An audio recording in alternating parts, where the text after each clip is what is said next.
0% 0% live so. At what point do you sound the alarm? After Real Madrid's 2-1 setback away to Girona, Zinedine Zidane's men are stuck on 20 points. You have to go all the way back to 2005-06, his final season as a player, to find the last time they were worse off after 10 games. Barcelona are 8 points clear. More on this later, and in outright gloating mode. More of a concern, though, was Madrid's performance against a newly promoted opponent who had won just once at home this season. There are no real excuses here. Gareth Bale and Dani Carvajal are out, but Madrid are used to it by now. Porto was probably offside for Girona's winner, but that doesn't change the fact that the home team also hit the woodwork twice and created the better chances. Wheel out the expected goals and it's 2.44 to 1.58. It marks the first time Madrid have not won the XG in a Liga game since 2016 and the draw in the December Clásico. Many times we drew matches, but we were creating chances. Not today, said Casemiro. It concerns us all that we are very far from where we want to be. What was surprising, and unlike Madrid, was that after getting the early goal, they played as if they were 4-0 up in injury time. There was little urgency and little awareness, almost as if all their thoughts were on the midweek trip to Wembley to face Tottenham Hotspur. Cristiano Ronaldo was poor, like many of his teammates, but inevitably he'll fall under the microscope because he collected that FIFA award on Monday, has scored just one league goal all season long, and because, well, he's Cristiano, he doesn't hide and has the broad shoulders and wage packet to bear the responsibility. However, it should be a collective responsibility. All it means is he didn't paper over the cracks on Sunday. The underlying listlessness that affected his teammates isn't down to him. We know Real Madrid can play better, and we know they probably will.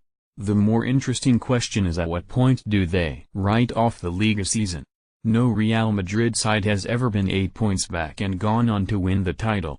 I tweeted that out on Sunday, thanks, as ever, to the legendary at 2010 Mr. Chip, and plenty fired back that nobody had ever won back-to-back Champions League crowns until Real Madrid did it. That's true, but there are better arguments as well.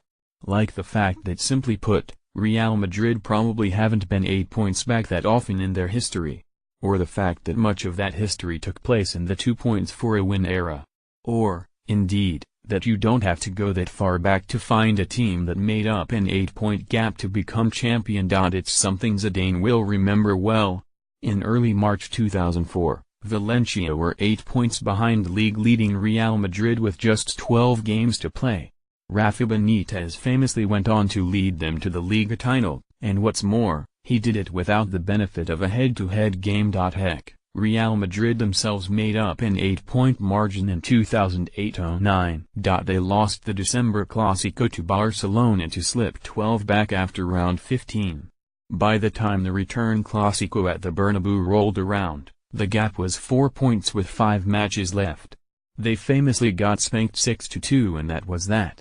But they were pretty darn close to controlling their own destiny, and they had recovered 8 points in 18 games against Pep Guardiola's eventual treble winners. Zidane has 27 matches, nearly 2.5 times as many as Benitez had to turn it around.